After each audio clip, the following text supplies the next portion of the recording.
a police officer who defended the U.S. Capitol during a riot by Donald Trump supporters on January 6, has said he feared he would be crushed by the mob. "This is how I'm going to die," a tearful Aquilino Gonell told a congressional committee as an inquiry opened into the Washington, D.C. attack. Another officer, Dunn, who is black, said he was racially abused. At least 535 rioters have been arrested since the attack that left 5 dead, including 1 police officer. Prosecutors have so far secured only a few convictions. The assault led to the political impeachment and acquittal of Republican Mr. Trump, who was accused by lawmakers of inciting the riot, a claim he has repeatedly denied. The inquiry in the House Select Committee is being conducted almost entirely by Democrats, after most Republicans boycotted the proceedings. However, 2 Republicans, Liz Cheney and Adam Kinzinger, have broken ranks to join the investigation.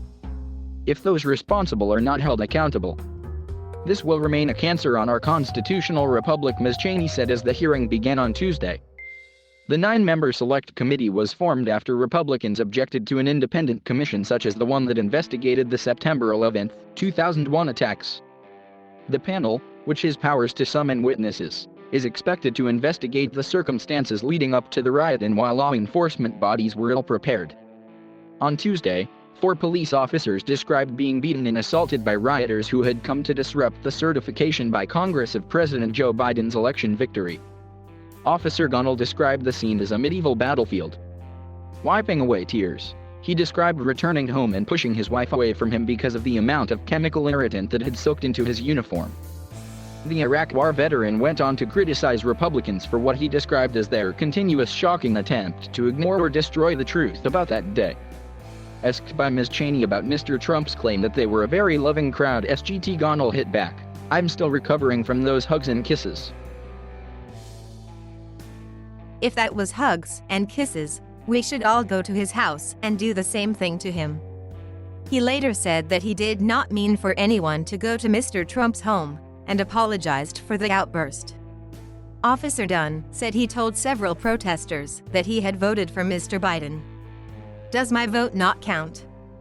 Am I nobody?" he told them, after they wrongly claimed that the election was fraudulent. That prompted a torrent of racial epithets, he testified. One woman in a pink MAGA shirt yelled, "You hear that, guys? This voted for Joe Biden." No one had ever called me a while wearing the uniform of a Capitol police officer. Officer Michael Fan recalled being dragged into the crowd, beaten and shocked repeatedly with a taser. He said he heard chants of "kill him" with his own gun. Fearing for his life, he pleaded with rioters, saying he had children.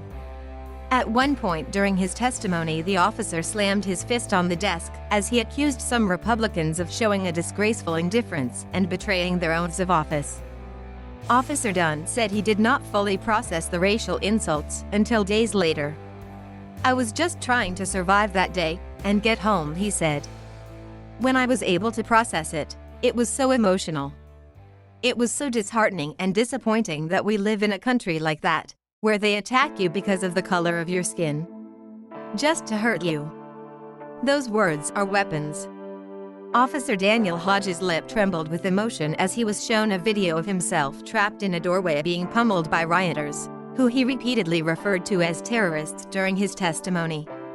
"To my perpetual confusion, I saw the thin blue line flag, a symbol of support for police, more than once, as the terrorists continued to ignore our commands and attacked us," he said. Mr. Kinzinger, one of the only Republicans who voted to impeach Mr. Trump for his role in the riot, appeared to hold back tears as he criticized his colleagues. "We still don't know exactly what happened. Why? Because many in my party have treated this as just another partisan fight. It's toxic and it's a disservice to the officers and their families," he said. Thank you for watching. Please subscribe.